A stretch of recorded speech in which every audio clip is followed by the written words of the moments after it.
Pada pertemuan kali ini, kita akan belajar bersama-sama terkait dengan materi bioteknologi. Kita perhatikan peta konsep terlebih dahulu bahwa yang akan kita kaji yaitu bioteknologi dibagi menjadi dua jenis. Ada bioteknologi modern dan bioteknologi konvensional. Kemudian bioteknologi akan kita kaji terkait dengan rekayasa genetika, dampak positif dan negatifnya.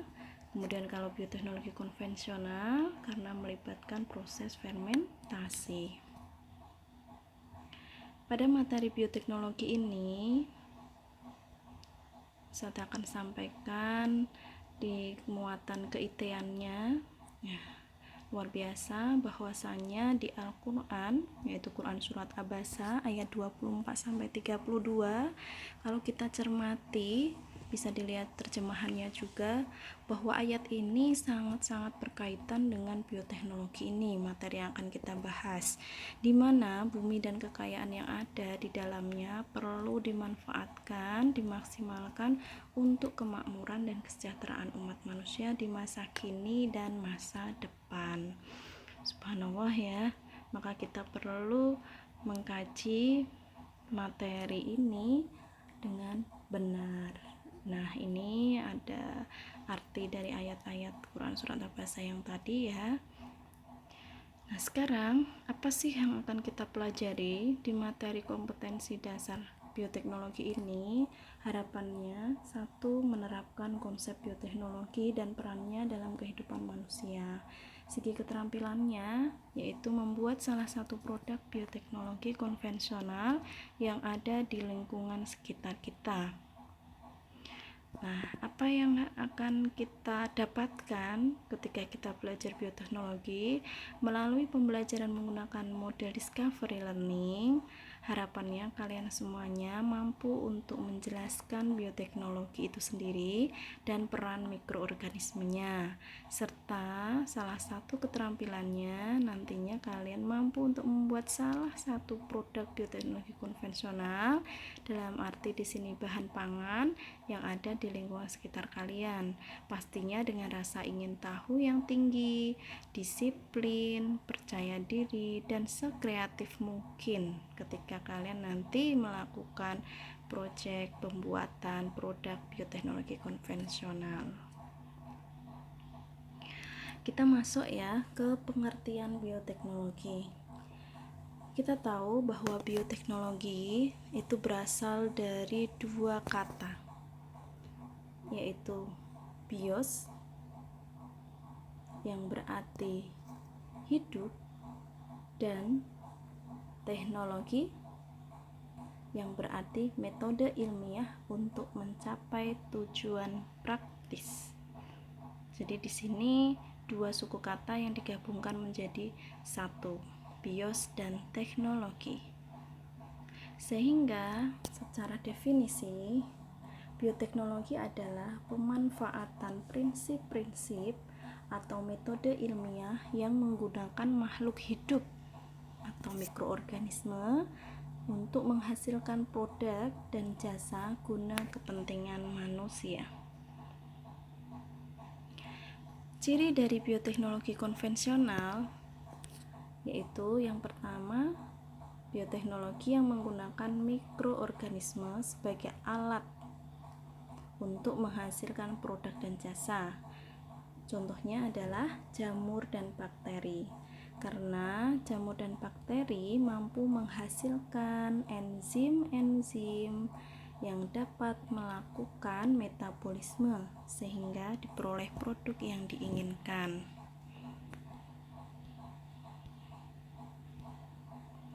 Contohnya apa saja?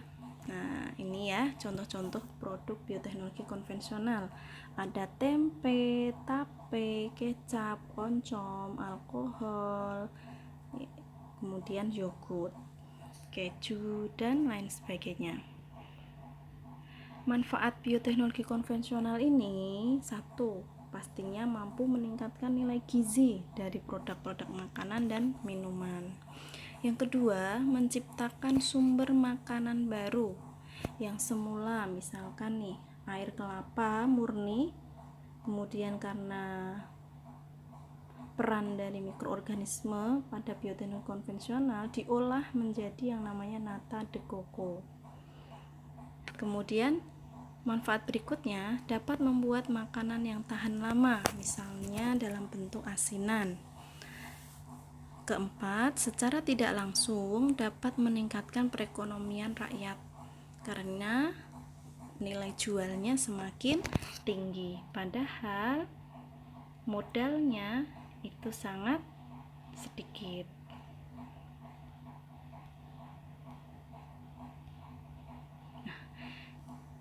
Kita cermati produk-produk bioteknologi konvensional beserta mikroorganismenya, nama mikroorganismenya. Tempe, bahan makanan awalnya bentuknya kedelai, kemudian difermentasikan melalui jasa mikroorganisme, yaitu yang namanya Rhizopus oligosporus. Nah, ini ketikannya turun ke bawah ya, jadi nanti silahkan diurutkan. Kemudian kecap itu Aspergillus wenti. Kemudian tauco Aspergillus oryzae. Keju Lactobacillus bulgaricus. Ini bulgaricus ya. Kemudian yogurt Streptococcus lactis, bisa Streptococcus thermophilus. Oncom Moniliae cytophila. Tape Saccharomyces cerevisiae. Bir atau alkohol itu Saccharomyces ellipsoida. Asinan Lactobacillum. Nah, ini nama-nama mikroorganisme yang berperan pada produk-produk bioteknologi konvensional. Nanti bisa kalian baca dengan literasi yang lain boleh. Kemudian sekarang kita kaji bioteknologi modern. Cirinya pada bioteknologi modern, di mana bioteknologi ini menggunakan teknik rekayasa genetika, yaitu terdapat DNA rekombinan. DNA rekombinan ini yaitu pemutusan dengan cara pemutusan penyambungan DNA. Contohnya dengan cara kultur jaringan, cloning, dan fusi sel. Manfaat bioteknologi modern ada diklasifikasikan di beberapa bidang. Yang pertama di bidang pertanian dan peternakan, yaitu mampu menciptakan bibit-bibit unggul yang akan memberikan produk bermutu tinggi secara kualitas dan kuantitas. Di bidang kesehatan, mampu menciptakan produk obat untuk penyakit. Di bidang industri, mampu menciptakan pemberantas hama. Contohnya yaitu mikroorganisme Bacillus thuringiensis dan tanaman yang tahan hama. Kemudian di bidang pertambangan mampu melakukan pengolahan biji besi. Contoh mikroorganismenya adalah Thiobacillus ferrooxidan. Ini contoh-contoh produk modern teknologi dalam hal pengobatan atau bidang kesehatan. Ada interferon, fungsinya itu melawan infeksi. Kemudian ada hormon insulin, ya, mengontrol kadar gula darah. Biasanya ini digunakan untuk penderita diabetes mellitus. Kemudian ada produk vaksin, meningkatkan kekebalan tubuh. Penisilin sebagai bentuk antibiotik melawan infeksi bakteri atau jamur. Kemudian ada hormon pertumbuhan. Ada lagi beta endorfin, dapat mengurangi rasa sakit. Ada plasminogen, melarutkan darah beku. Interleukin, antibodi monoklonal, dan enzim.